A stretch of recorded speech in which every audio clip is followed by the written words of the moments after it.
क्या आप जानते हैं रामायण में राम और रावण के युद्ध की वजह सूर्पनखा थी। Hello everyone, welcome to our channel. हम सब जानते हैं कि रामायण की सबसे बड़ी कहानी हमेशा सीता हरण से जुड़ी होती है। लेकिन क्या आपको पता है रावण ने सीता जी को क्यों चुराया था? क्या ये सिर्फ गुरूर था या पीछे छुपी हुई एक पुरानी श्राप की कहानी? और इस सब के बीच में सूर्पनखा का क्या रोल था, आज हम जानेंगे रावण के पतन का असली राज। सबसे पहले बात करते हैं सूर्पनखा की। जब उसने राम और लक्ष्मण को देखा तो विवाह का प्रस्ताव रखा। राम ने मना कर दिया और लक्ष्मण ने उनका मजाक बनाया।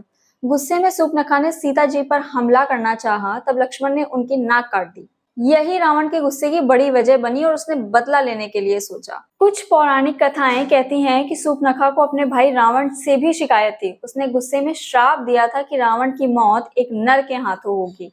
इसी के कारण राम और रावण का युद्ध तय हो गया।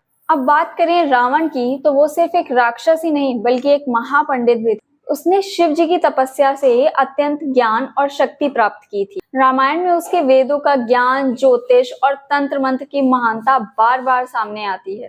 रावण जानता था कि उसकी मृत्यु राम के हाथों लिखी है, क्योंकि वो विष्णु के द्वारपालक जया विजया का जन्म था। इसलिए उसने अपने अंत को स्वीकार करते हुए सीता हरण का रास्ता चुना। लेकिन यहाँ एक बड़ी बात समझनी जरूरी है। पंडित होने के बाद भी रावण ने कुछ गलत काम किए थे, जैसे जटायु जैसे तपस्वी पक्षी को मारना, जो एक स्त्री की रक्षा कर रहा था।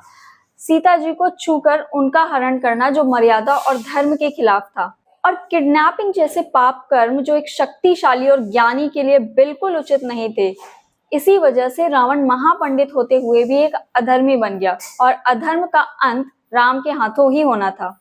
और एक रोचक कथा ये भी कहती है कि असली सीता को रावण कभी छू भी नहीं सकता था। अग्निदेव ने उनका माया रूप बनाया था। मतलब रावण की शक्ति भी लक्ष्मी स्वरूपनी पर प्रभाव नहीं डाल पाई। तो दोस्तों, रावण के पतन की कहानी सिर्फ एक कहानी नहीं है बल्कि एक सीख है कि ज्ञान और शक्ति भी तभी मायने रखती है जब वो मर्यादा और धर्म के साथ हो। मैं हूं पूर्णिमा, मिलती हूं आपसे अगले ज्ञान भरे वीडियो में। तब तक के लिए जय सनातन।